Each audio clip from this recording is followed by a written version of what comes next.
Po śmierci Zygmunta szlachta postanowiła poszukać króla za granicą i ostatecznie jej wybór padł na Johanna von Mecklenburga, urodzonego w Wismarze członka mecklenburskiej rodziny panującej.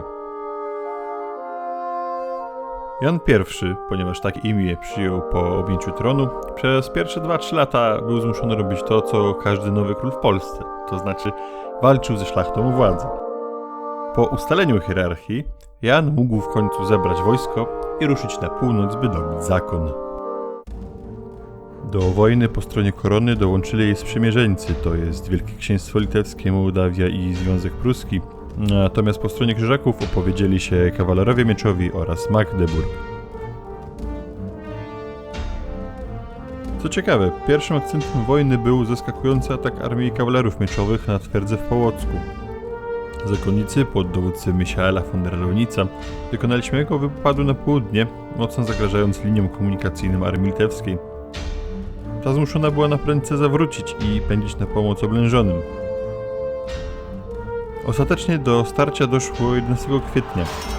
Na czele litewskiej awangardy stał nieznany obecnie z nazwiska pułkownik Daniel, dysponujący wojskiem liczebnie porównywalnym do armii zakonników.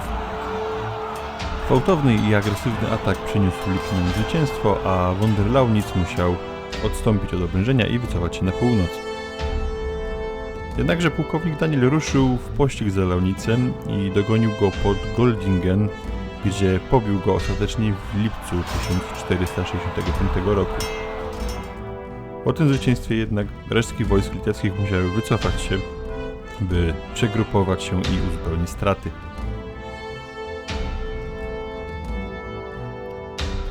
Mniej więcej miesiąc później wzmocniona 18-tysięczna armia litewska, dowodzona tym razem przez hetmana Simonewiciusa, wróciła pod Goldingen, gdzie została okupane wojska zakonne pod dowództwem Dietricha von Rothsteina.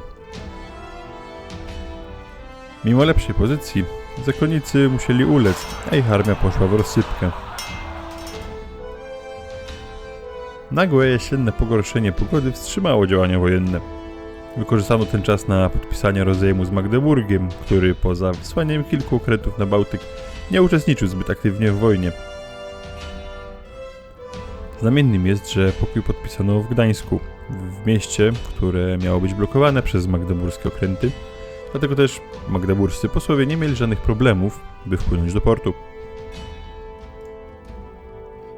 Co ciekawe, już w styczniu 1466 roku, a więc jeszcze zimą, hetman wielki koronny Mirosław Pilecki ruszył do Ortelsburga, gdzie starł się z równymi liczebnie z wojskami zakonników. Po pokonaniu przeciwnika, Pilecki zostawił część armii do oblegania twierdzy, a sam ruszył na Żmudź, ścigając uciekinierów. Po uporaniu się z maruderami, połączył się z głównymi siłami i w czasie trzeciej bitwy pod Goldingen rozbił przeciwników, którzy byli dowodzeni przez Rothsteina. W tym momencie wojny przewaga liczebna i gospodarcza sprzymierzonych była na tyle wyraźna, że wielki mistrz Karl Alexander von Sayn nie miał innego wyjścia i musiał podpisać upokarzający traktat pokojowy, przyznający koronie Warmię i Malbork, a wielkiemu księstwu Goldingen przemianowany na Kursas. Po wojnie dwuletniej nastąpił okres prosperity i spokoju.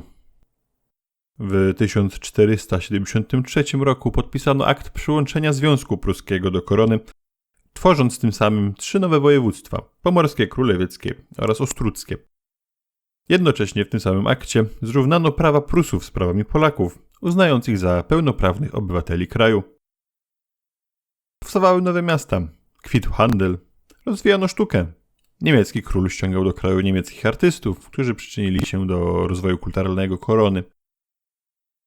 Ostatecznie król Jan odszedł w 1477 roku, po 16 latach panowania, w wieku 62 lat, pozostawiając po sobie kraj w rozkwicie.